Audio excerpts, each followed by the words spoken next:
Okay. Bismillah.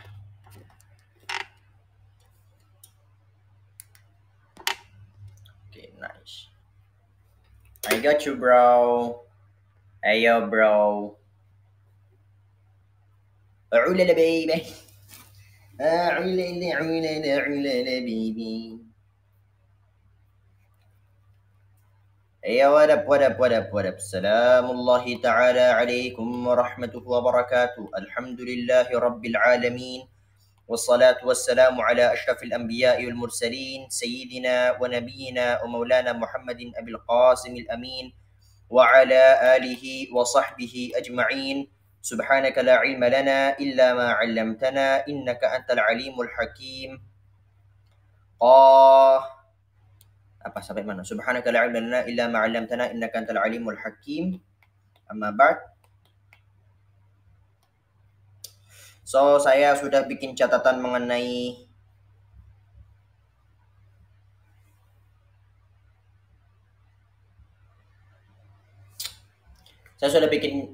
nyimpan beberapa catatan mengenai perang Badar.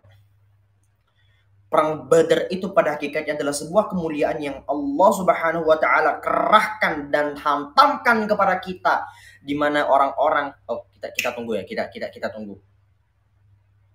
Oke, kita tunggu aja dan fokus ya. Tunggu berapa banyak orang-orang yang hadir. Enggak langsung mulai. 5 menit lewat 5 menit. Soalnya beda, kalau kemarin itu saya dikasih waktu 1 jam, sekarang waktunya cuma 30 menit gitu. Kalau kemarin itu waktunya 30 jam, kemarin tuh dikasih waktu 1 jam, sekarang saya dikasih waktu cuman 30 menit doang. Kok gitu? Ya udah, karena emang dikasih waktu segitu. Kan beda. Bukan saya yang ngatur, mereka yang ngatur kan? Gitu. Oke, bismillah. Oke, kita bacakan beberapa catatan saya.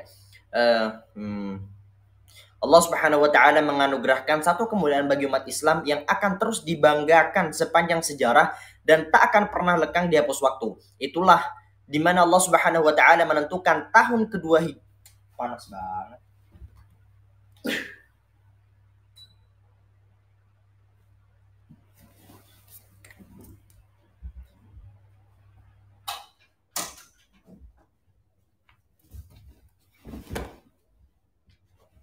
Selimutnya sama. Enggak. Selimutnya ini dikasih, kebetulan tuan rumah ngasihnya saya selimut Keropi, ya saya pakai. Masa iya saya bukan tuan rumah tapi masih gini-ginian.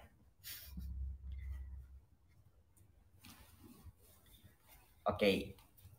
Lanjut ya. Nge-like. Beneran nge-like? AC ditambah kipas. Enggak, kipasnya aku matikan. Tadi hidup, aku ngerasa kurang dingin, makanya aku matikan. Tuh, mati. Aku buka, barusan matikan, bukan hidupkan.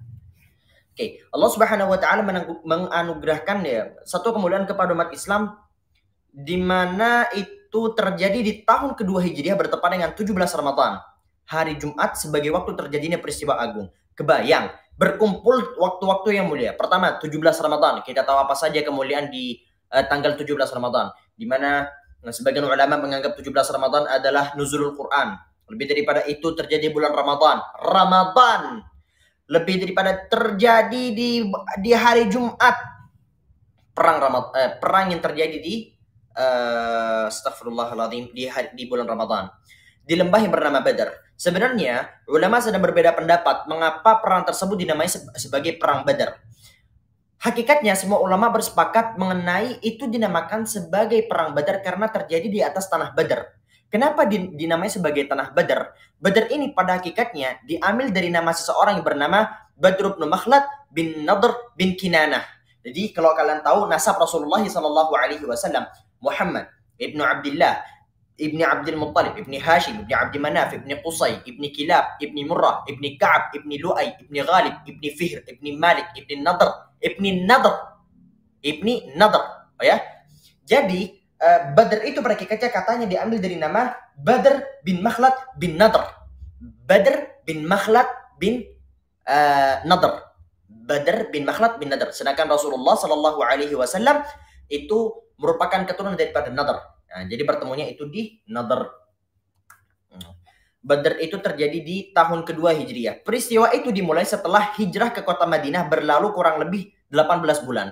Teman-teman insya Allah tahu bagaimana kisah heroik Rasulullah Shallallahu Alaihi Wasallam bersama para sahabat-sahabat yang lain berusaha keluar dari Makkah secara sembunyi-sembunyi untuk hijrah ke kota Yathrib. Yathrib di mana? Madinah, Madinatul Munawwarah yang hari ini kita kenal sebagai Madinah.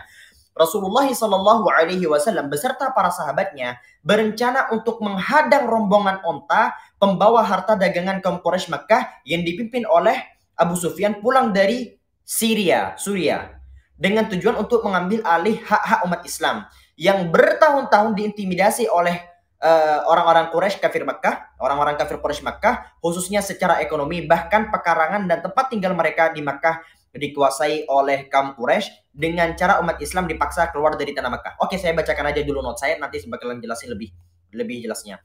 Rombongan onta itu membawa harta dagangan kaum Makkah senilai kira-kira 50.000 dinar. 50.000 dinar. Satu dinar itu kira-kira, oke, kita bahas lagi lebih lanjut. Maka jelas rencana penghadangan ini tidak berlandaskan perampasan-perompakan apalagi peperangan. Jadi pada hakikatnya umat Islam pada saat itu kan meninggalkan banyak sekali harta-hartanya di Makkah. Yang akhirnya Makkah secara penuh pada saat itu dikuasai oleh kafir Quraisy yang ada. Nah, harta-harta umat Islam kan tertinggal. Nah, harta-harta itu berusaha diambil kembali oleh umat Islam daripada rombongan-rombongan yang dipimpin pada saat itu oleh Abu Sufyan yang membawa kira-kira harta 50.000 dinar. 50.000 dinar, mari kita bahas. Satu dinar itu kira-kira 4 jutaan ya. Satu dinar itu kira-kira 4 juta. 50.000, 1, 2, 3. Dikali 4 juta. 1, 2, 3. 1, 2, 3. Total 200 miliar. Kira-kira total harta yang dibawa pada saat itu sekitar 200 miliar. Nah, jadi yang dibawa oleh orang-orang kafir Quraisy pada saat itu dari Syria yang akan diambil kembali oleh umat-umat Islam. Ini proses ini jangan dianggap ini adalah sebagai untuk merampok atau dianggap sebagai menyulut peperangan umat Islam. No, pada hakikatnya umat Islam pada saat itu berusaha mengambil harta-hartanya yang terdahulu diambil oleh orang-orang kafir Quraisy yang ada pada saat itu. Oke, lebih daripada itu. Rasulullah Shallallahu Alaihi Wasallam itu pada saat itu ditemani dengan 317 sahabat, 240 sekian itu dari kalangan Ansar, dari kalangan sahabat Ansar, dan sisanya adalah daripada kaum Muhajirin. Berarti berapa? Di antara 317, 240 dari kalangan Ansar, sisanya adalah dari kalangan Muhajirin. Oke? Pun berangkat menuju wilayah yang direncanakan untuk penghadangan itu. Ini maksudnya apa? Nge-lag apa gimana? Nge-lag apa gimana? Halo? Hey. Aman? Oke, aman ya. Kalau emang sudah ada jawab yang aman, terus tiba-tiba ada jawab yang nge-lag, berarti dari sana, bukan dari sini. Oke? Kalau emang rata-rata jawab lag, terus ada jawab yang lag, berarti bukan dari saya, tapi dari kalian. Oke, berarti saya tetap lanjutkan. Akan tetapi, rombongan onta itu ternyata telah memata-matai umat Islam hingga rencana umat Islam pun tercium oleh Abu Sufyan sebagai pemimpin rombongan onta itu. Dan akhirnya Abu Sufyan akhirnya menjadi mu'allaf pada hakikatnya, akhirnya masuk Islam. Cuman pada awalnya Abu Sufyan adalah orang yang sangat musuhi Rasulullah Shallallahu Alaihi Wasallam. Akhirnya Abu Sufyan pun menempuh jalur lain dan menghindari jalur yang ditunggu oleh umat Islam. Tidak sampai di situ, sang mata-mata pun bergegas ke Mekah mendahului rombongan onta dan menyampaikan kabar darurat bahwa umat Islam hendak menghadang rombongan onta pembawa harta milik kaum Quraisy pada saat itu. Masyarakat Makkah yang pada saat itu dipimpin oleh Abu Jahal geram dan marah besar, kemudian bersiap-siap untuk melawan umat Islam dengan segenap kemampuannya. Tak satu pun dari masyarakat Makkah yang tidak ikut tidak ikut serta kecuali Abu Lahab. Wallahu alam, saya lupa gimana penyebabnya. Intinya Abu Lahab pada saat itu tidak sempat ikut perang Badar. Saya lupa penyebabnya. Intinya karena berita ini telah dicium, jadi Rasulullah Shallallahu Alaihi Wasallam beserta para kaumnya itu pada hakikatnya kan pengen mencegat rombongan Abu Sufyan. Namun ternyata pencegatan ini sebelum bertemu di medan pertempuran, mereka orang-orang kafir Quraisy dari mata-mata mereka telah berhasil menyampaikan bahwa umat Islam pada saat itu ingin menyerang mereka. Namun gara-gara ini Abu Sufyan berusaha mengubah jalur dan mata-mata tadi itu menyampaikan kepada orang-orang kafir Makkah bahwasanya umat Islam berusaha untuk mengambil kembali harta yang mereka tinggalkan, begitu istilahnya. Dan gara-gara itu rombongan onta yang dipimpin oleh Abu Jahal marah dan geram, ya, geram dan marah besar. Akhirnya mereka bersiap-siap dengan segenap kemampuannya berangkat untuk menyerang umat Islam. Jadi pada hakikatnya yang cuman sekedar golongan daripada Abu Sufyan, akhirnya dibantu lagi dengan rombongannya Abu Jahal, gitu. Rasulullah Shallallahu Alaihi Wasallam beserta umat Islam tidak mendengar apapun terkait rombongan onta yang telah menempuh jalur lain dan perihal masyarakat Makkah yang hendak memeranginya. Rasulullah pada saat itu gak tahu bahwasanya di sana ada mata-mata yang siap siaga. Apa ini? Kenapa ini? Nge-lag apa gimana? Ayolah, kalau nge-lag. Tuh kan, saya malah overthinking. Udah, oke, nice. Rasulullah Shallallahu Alaihi Wasallam pada saat itu tidak mendengar bahwasanya orang-orang kafir Quraisy telah diberitai oleh seorang mata-mata bahwasanya Rasulullah ingin mencegat mereka, gitu. Saat Abu Sufyan dan rombongan onta itu lolos dari jalur yang dijaga oleh umat Islam, Abu Sufyan masyarakat Makkah hal keselamatan perjalanannya dan menyarankan agar masyarakat Makkah tidak perlu melanjutkan perjalanan penyerbuan umat Islam.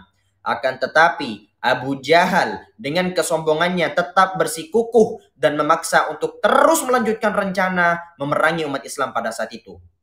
Kebayang. Pada saat itu Abu Sufyan sudah mengatakan kepada orang-orang kafir Quraisy Makkah, "Wahai para kaum kafir Quraisy Makkah, aku telah selamat daripada penyergapan yang dilakukan oleh Muhammad. Makanya kalian udah gak usah niat menyerang mereka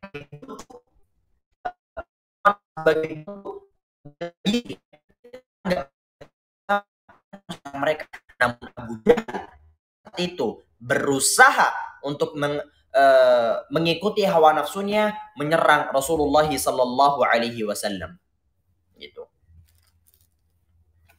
Kalau buram nggak apa-apa, yang penting kan suaranya. Lalu saat Rasulullah Sallallahu Alaihi Wasallam dan para sahabatnya tiba di lembah Zafiran berjarak lebih kira-kira 130 km dari Madinah, maka kabar mengejutkan pun sampai ke umat Islam perihal rombongan onta yang telah menempuh lain serta masyarakat Makkah yang kegeraman dan hendak memerangi. Jadi Rasulullah Shallallahu Alaihi Wasallam pada saat itu sekitar 130 km dari lembah, ya, dari lembah Madinah, mereka baru mendengar bahwasannya rombongan Abu Sufyan yang ingin mereka cegat ternyata mengubah jalur, dan orang-orang Makkah pada saat itu tiba-tiba ingin menyerang umat Islam. Dan saat itulah berubahlah situasi 180 derajat. Rasulullah Shallallahu Alaihi Wasallam pun mengajak para sahabatnya untuk berembuk, untuk bermusyawarah, apakah memilih pulang atau memilih menghadapi peperangan yang sama sekali tidak ada persiapan. Persiapan Rasulullah itu cuma 317 orang untuk mencegat satu kaum ini doang. Tapi pada saat itu ketika mendengar bahwasanya yang ingin mereka cegat ternyata sudah menempuh jalur lain, masyarakat Makkah ingin menyerang Rasulullah Sallallahu Alaihi Wasallam, kebingungan. Ini mau diterusin perjalanannya dan menyerang mereka dengan jumlah yang tidak ada persiapan sama sekali atau kembali pulang ke Madinah. Lalu umat Islam kala itu hanya berjumlah sekitar 317 dan hanya membawa 2 kuda dan beberapa onta saja. 2 kuda dan beberapa onta. Sedangkan serdadu yang dibawa oleh Abu Jahal itu sebanyak 950 pasukan, 700 onta, 100 kuda, dan persenjataan yang serba lengkap. Jadi kalau kita bandingkan, umat Islam pada saat itu hanya berjumlah 317 manusia. Ya, 317 manusia, 2 kuda, dan hanya beberapa onta. Sedangkan musuhnya Musuh yang ingin menyerang Rasulullah Sallallahu Alaihi Wasallam itu terdiri dari 950 pasukan, 700 onta, dan 100 kuda dengan persenjataan yang sangat lengkap. Dalam perembukan itu berdirilah Abu Bakar dan menyampaikan sumpah kesiapannya atas apapun yang dipilih oleh Rasulullah Sallallahu Alaihi Wasallam. Jadi kata Sayyidina Abu Bakar Rasulullah Sallallahu Alaihi Wasallam kepada Rasulullah Sallallahu Alaihi Wasallam, ya Rasulullah, saya bersumpah apapun yang engkau pilih, bahkan apabila engkau ingin berperang, saya siap berdiri menghadapi mereka, siapapun yang ada di depan mereka. Ini adalah iman yang dilakukan oleh Abu Bakar radhiyallahu anhu. Umar pun setelah setelah Abu Bakar akhirnya disusul oleh Sayyidina Umar. Sayyidina Umar radhiyallahu an pun berdiri dan menyampaikan hal yang sama. Kemudian para petinggi sahabat Ansar pun berdiri satu persatu menyampaikan kesiapan mereka. Melihat jawaban kompak dari para sahabat itu pun Rasulullah Shallallahu Alaihi Wasallam bergembira dan berseri-seri wajah beliau. Dengan indahnya beliau pun berdiri dan bersabda, "Abshiru, berbahagialah dengan pertolongan Allah Subhanahu wa taala. Sungguh aku sudah diperlihatkan posisi tumbangnya para petinggi kufar Quraisy satu persatu." Posisinya pada saat itu ketika Rasulullah Sallallahu Alaihi Wasallam melihat keadaan telah berubah 180 derajat, di mana umat Islam hanya terdiri dari 317 serdadu, 2 kuda, dan hanya beberapa onta melawan 950 pasukan, 100 kuda dan 700 onta dipersenjatai dengan persenjataan yang sangat lengkap. Rasulullah Shallallahu Alaihi Wasallam kemudian bermusyawarah dengan para sahabat. Saya ulang lagi biar makin jelas. Wahai para sahabat, ini apa yang harus dilakukan? Apakah saya harus meneruskan peperangan ini atau kembali pulang ke Madinah? Ini kita sudah berada, kalau secara zahirnya kita bakalan kalah begitu. Namun apa yang terjadi? Abu Bakar radhiyallahu anhu 317, 2 kuda, 1 unta. Iya, yang lainnya jalan kaki. Bukan 1 unta, beberapa onta. Beberapa onta. Yang lainnya jalan kaki, kan biasa peperangan berangkat sama jalan kaki. Zahir teh apa? Zahir itu secara mata telanjang. Secara mata telanjang kalau kita lihat umat Islam cuma 317, ini musuhnya banyak banget. Kayak gak masuk akal gitu kalau ngelihat masalah kemenangan dan kekalahan. Jelas bakalan kalah. Tapi umat Islam percaya dengan kekuatan Allah Subhanahu wa taala. Akhirnya pada saat itu ketika berempuk dengan para sahabat, Abu Bakar radhiyallahu an berdiri, kemudian disusul oleh Sayyidina Umar, kemudian disusul oleh para sahabat-sahabat lain daripada golongan Ansar. Mereka mengatakan kepada Rasulullah, "Ya Rasulullah, saya bersumpah di hadapan engkau akan mengikuti apapun yang engkau katakan. Engkau mau pulang, kami akan ikut pulang. Engkau mau menyerang mereka, lalu ikut memerangi mereka, kami semua tidak akan gentar, wahai Rasulullah sallallahu alaihi wasallam." Kemudian Rasulullah bergembira melihat mereka, berseri-seri wajah beliau. Kemudian beliau menjelaskan, "Berbahagialah wahai kaum muslimin, tumbangnya para petinggi-petinggi kufar Quraisy telah diperlihatkan kepadaku." Rasulullah Sallallahu Alaihi Wasallam mendapatkan basyirah, mendapatkan kabar gembira dari Allah Subhanahu Wa Taala perihal kekalahan kaum kafir Quraisy pada saat itu. Rasulullah Shallallahu Alaihi Wasallam bersama para sahabat pun melanjutkan perjalanan untuk menghadapi serdadu kufar Makkah. Dan saat tiba di bibir lembah Badr dari sisi Madinah, dan ternyata buminya kasar dan gersang. Ditambah lagi para sahabat banyak kehausan dan banyak pula yang dalam keadaan kotor.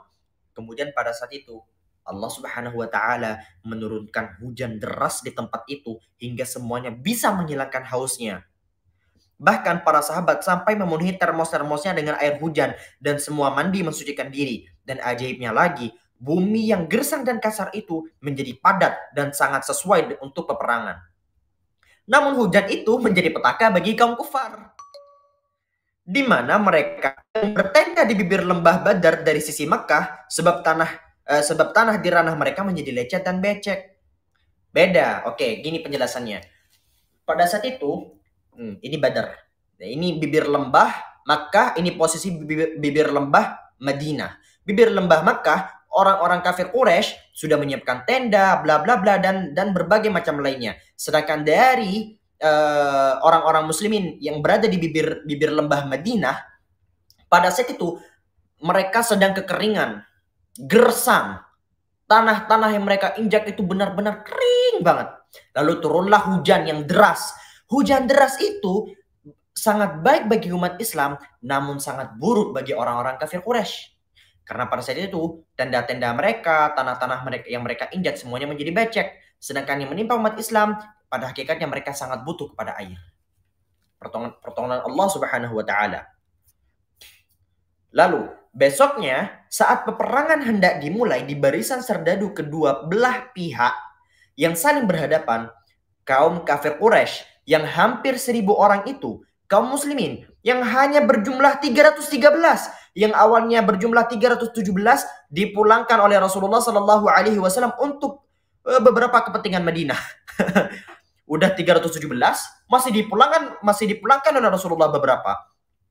Allah Subhanahu wa taala memberikan pertolongannya dengan cara membuat serdadu kufar tampak sedikit di mata serdadu muslim, dan begitu pula serdadu muslim tampak sedikit di mata kaum kufar. Bahkan Sayyidina Sa'ad bin Ubadah berkata kepada temannya, apakah serdadu kafir itu hanya berjumlah 70? Temannya menjawab, enggak deh, kayaknya 100. Rasulullah sallallahu jadi gini, Allah Subhanahu wa taala memberikan pertolongan kepada umat Islam pada saat itu. Umat Islam berkata, Allah Subhanahu wa taala menjadikan pandangan umat Islam pada saat itu melihat serdadu kafir yang jumlahnya hampir 1.000 itu seakan-akan sedikit. Sedangkan orang-orang kafir berkata, mereka sama Allah Subhanahu wa taala tampakkan di penglihatan mereka umat Islam sangatlah banyak. Sampai-sampai Rasulullah serdadu umat muslimin pada saat itu mengatakan, ini orang-orang kafir Mekah jumlahnya cuma 70 gak sih? Terus kata sahabatnya, enggak lah, ya kali 70. Ini mah jumlahnya sekitar 100. Padahal jumlahnya 1.000. Gitu, padahal jumlahnya 1.000. Begitu.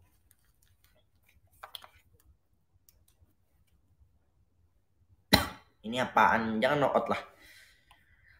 Rasulullah Shallallahu Alaihi Wasallam di belakang barisan serdadu tetap tak henti-hentinya berdoa dijaga oleh Sayyidina Abu Bakar radhiyallahu an. Saat itu Rasulullah Shallallahu Alaihi Wasallam bersabda, berbahagialah wahai Abu Bakar, aku sudah melihat Jibril datang. Seperti biasanya sebelum peperangan dimulai, beberapa tentara maju saling berhadapan dan berduel. Jadi kebiasaan peperangan umat zaman dahulu ini beda sama sekarang. Kalau zaman sekarang kalau peperangan langsung serang, tembak kanan kiri, beda. Kalau orang-orang zaman dahulu ketika melakukan peperangan ini diadu, mungkin teman-teman pernah lah nonton film Umar. Biasanya ini kaum A, ini kaum B, beberapa kalangan di golongan yang diutus oleh mereka itu 3 orang misalnya, atau 2 orang atau 1 orang lah. Ini bakalan hantam-hantaman dulu. Nah biasanya apa fungsi daripada hantam-hantaman beberapa orang di awal? Biasanya hantam-hantaman beberapa orang di awal ini dilakukan untuk apa? Untuk menghancurkan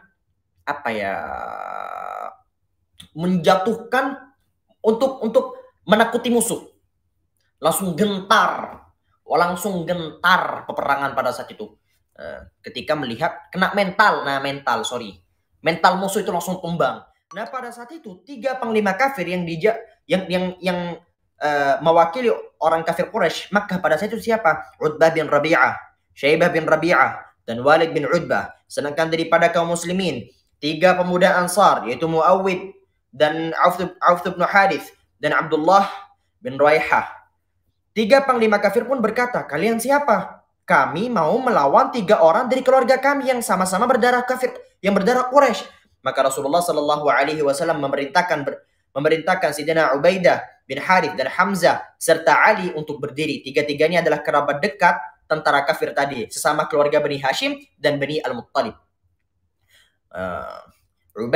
Sayyidina Ubaidah melawan Utbah, Hamzah melawan Syaibah, dan Ali melawan sesama anak mudanya yaitu Walid bin Utbah. Ali dan Hamzah sukses seketika membunuh lawan duelnya, sedangkan Ubaidah melawan Utbah tidak ada yang mampu untuk saling membunuh kedua-duanya, sama-sama luka parah, seri. Lalu Ali dan Hamzah pun dengan sigap menghabisi Utbah. Kemudian Ubaidah yang luka parah digotong ke belakang. Ubaidah pun diletakkan di haribaan Rasulullah Shallallahu Alaihi Wasallam, dan dia sangat bahagia dengan momen itu sampai mengungkapkan kebahagiaannya bisa terluka parah dalam membela Rasulullah. Tak selang beberapa menit dia pun wafat. Rasulullah Shallallahu Alaihi Wasallam bersabda, ya Allah saya mau nangis ini. Kebayang jadi beliau. Aku bersaksi bahwa engkau adalah syahid dan kesyahidan Ubaidah disaksikan langsung dan diabadikan dalam tinta emas hadis. Jadi pada saat itu posisinya 3 kafir Quraisy ya dengan ya Allah saya mau nangis ya Allah. Kebayang langsung astagfirullahaladzim. Jadi pada saat itu ya, orang-orang kafir Quraisy itu mengirimkan 3 pasukan. Kemudian Rasulullah SAW mengutus 3 orang dari Ansar. Kemudian 3 orang kafir Quraisy ini mengatakan, hei kalian, kami gak mau melawan orang-orang Ansar. Kami ingin melawan kerabat kami yang dari Makkah. Bawalah orang-orang muhajirin, bawalah orang-orang yang berasal dari Makkah, yang berdarah Quraisy. Kemudian Rasulullah SAW mengutus 3 orang. Ada Sayyidina Ali, ada Sayyidina Hamzah, ada Sayyidina Ubaidah. Sayyidina Ali dan Sayyidina Hamzah berhasil menumbangkan lawan duel mereka. Namun Sayyidina Ubaidah itu sifatnya seri, sama-sama luka parah. Kemudian ketika luka parah dibawa ke hadapan Rasulullah Sallallahu Alaihi Wasallam, bahkan beliau saking senangnya ya, astagfirullahaladzim, dipangku gitu istilahnya sama Rasulullah Sallallahu Alaihi Wasallam, dipangkuan Rasulullah Sallallahu Alaihi Wasallam mengungkapkan kebahagiaannya. Lalu beliau wafat di hadapan sang baginda Rasulullah Sallallahu Alaihi Wasallam. Itu beliau luka bukannya tersakiti, malah bahagia karena ada di pangkuan Rasulullah. Saya pun mau kayak gitu, saya mau ditusuk-tusuk asalkan langsung ada di pangkuan Rasulullah dong. Lalu Rasulullah bersaksi bahkan tentang kesyahidan seseorang. Kalau sudah bersaksi tentang kesyahidan seseorang, itu sudah bukan main-main. Rasulullah sendiri yang bersaksi tentang kematian beliau, tentang kesyahidan beliau.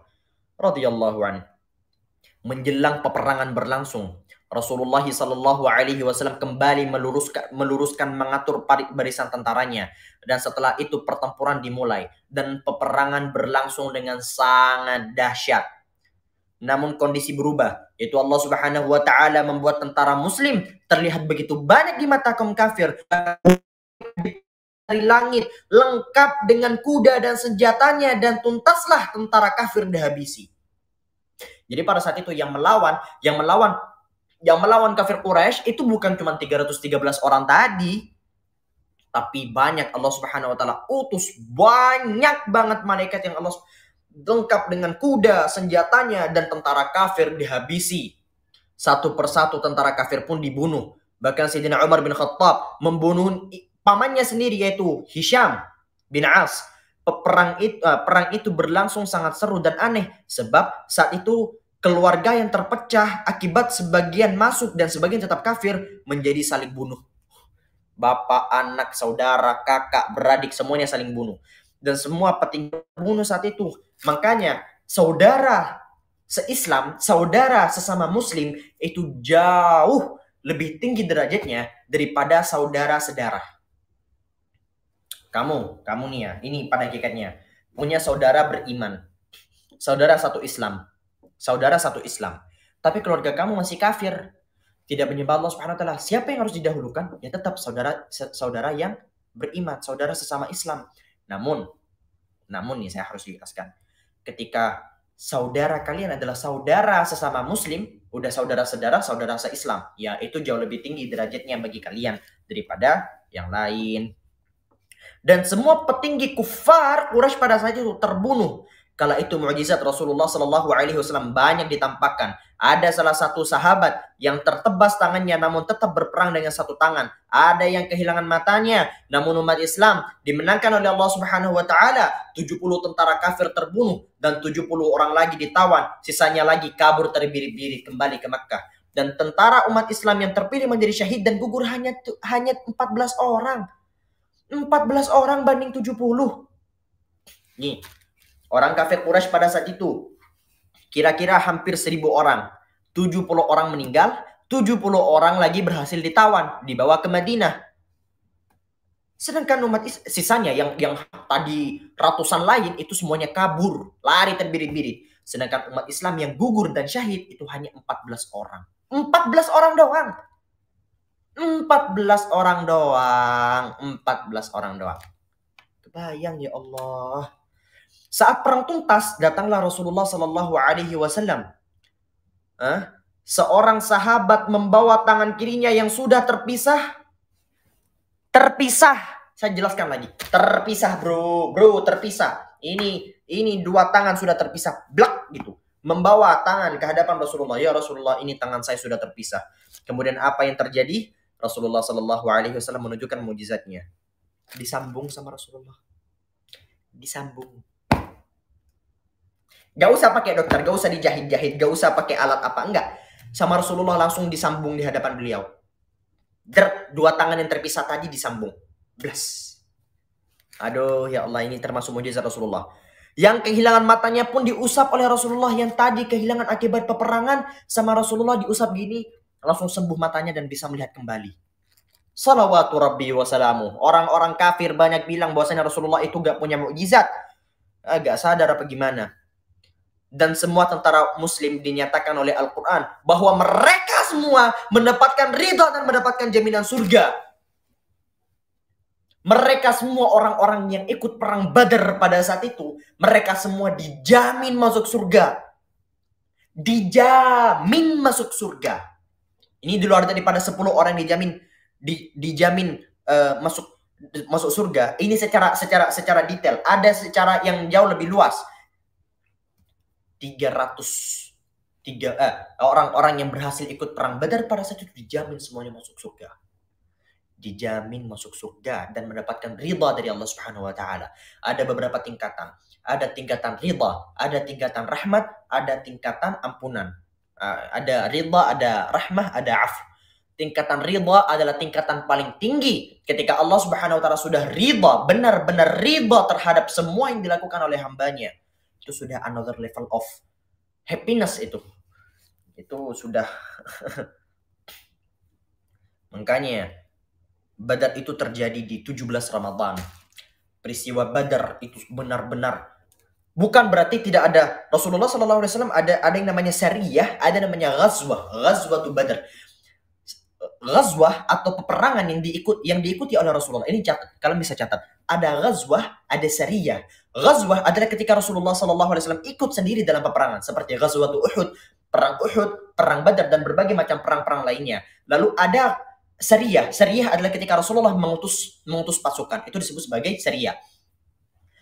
Banyak sebenarnya terjadi peperangan-peperangan yang terjadi setelah perang Badar. Namun yang paling berkesan di mata umat Islam, yang paling berkesan adalah perang Badar. Karena kenapa? Pada saat itu umat Islam disertai dengan rasa iman yang tinggi. Walaupun di hadapan mereka orang-orang kafir Quraisy itu banyak yang secara mata zahir, mata telanjang itu bakalan kalah semuanya. Umat Islam pada hakikatnya itu kalah. Namun apa yang terjadi? Buat teman-teman yang pernah baca masalah Ghazwat Uhud, peperangan Uhud, itu kan umat Islam tidak kalah. Perang Uhud itu umat Islam tidak kalah. Tapi pada saat itu umat Islam sempat sedikit mundur, gitu istilahnya. Itu penyebabnya kenapa? Karena pada saat itu sahabat terlalu optimis. Beberapa sahabat, gak semua. Beberapa sahabat terlalu optimis terhadap jumlah. Ini memenangkan peperangan jumlah, tapi karena pertolongan Allah Subhanahu wa taala. Karena pertolongan Allah bukan masalah jumlah. Gitu. So, segitu dulu ceritanya. Oke? Segitu dulu ceritanya. Apabila ada kesalahan itu berasal dari saya dan syaitan. Apabila ada kebenaran itu berasal dari Allah Subhanahu wa taala. Subhanakallahumma wa bihamdika asyhadu an la ilaha illa anta astaghfiruka wa atubu ilaik. Astaghfiruka wa atubu ilaik. Subhanakallahumma wa bihamdika asyhadu an la ilaha illa anta astaghfiruka wa atubu ilaik. Apa ini? Saya tadi baca apa? Wassallallahu ala sayyidina Muhammad wa ala alihi wa sahbihi ajma'in. Wassalamualaikum warahmatullahi wabarakatuh. Gimana cara end? Oh, ini. By the way, ini kabar bahagia. Sejak banyak sekali konten kreator yang protes ke pihak GoPlay, kenapa tidak ada komentar di sini? Akhirnya sekarang sudah hadir komentar tanpa saya perlu ngelihat komentar yang ada di sini. Jadi komentar semuanya sudah ada di sini. Jadi saya bisa baca komen-komen kalian sekarang. Kemarin-kemarin nggak bisa. Harus ada 2 device. Terima kasih. Assalamualaikum warahmatullahi wabarakatuh. Bye-bye.